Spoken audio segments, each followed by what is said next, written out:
60 people who had been in such facilities for over a year. NHK World's Rodrigue Meyer met with some foreign nationals who have been detained and their families.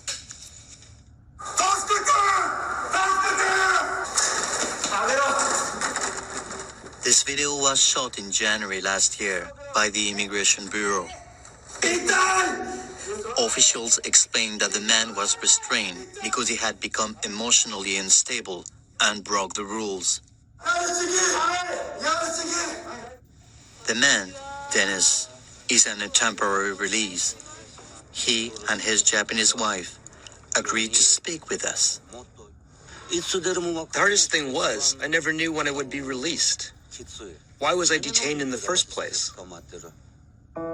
Dennis is from Turkey, where he faces persecution as a member of the Kurdish minority. He came to Japan in 2007 and repeatedly applied for recognition as a refugee. But years later, he is still waiting. He was told he must leave the country, but he refused, saying he will not be safe going back to Turkey. He has spent a total of more than 5 years in immigration detention facilities. Under the Japanese regulations, once someone is ordered to leave the country, they can be subject to detention unless they agree to leave. According to international law, a country must not forcefully send back foreigners who have applied for asylum. As there is no limit in Japan to the time a foreigner can be detained, detention can last indefinitely. Dennis was diagnosed with depression while he was detained.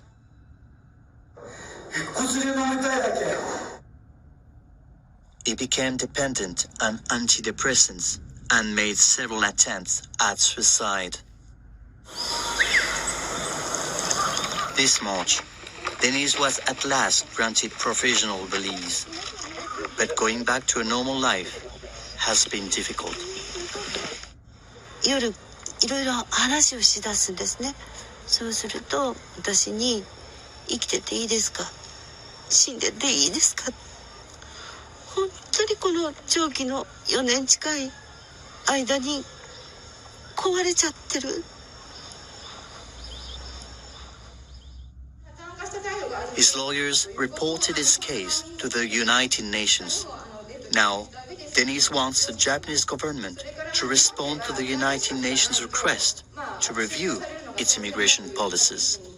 I'm out now, but there are people, friends, who are still there. I hope that something will change due to the demands from the United Nations.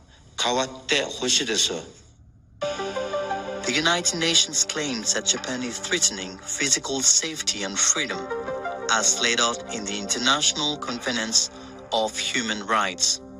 The UN points out that under Japan's current system, people can be detained indefinitely, without cause. It also says the system lacks judicial review and is in violation of international law. The UN asks the Japanese government to improve its immigration control by putting in place judicial process and setting a maximum period for detention.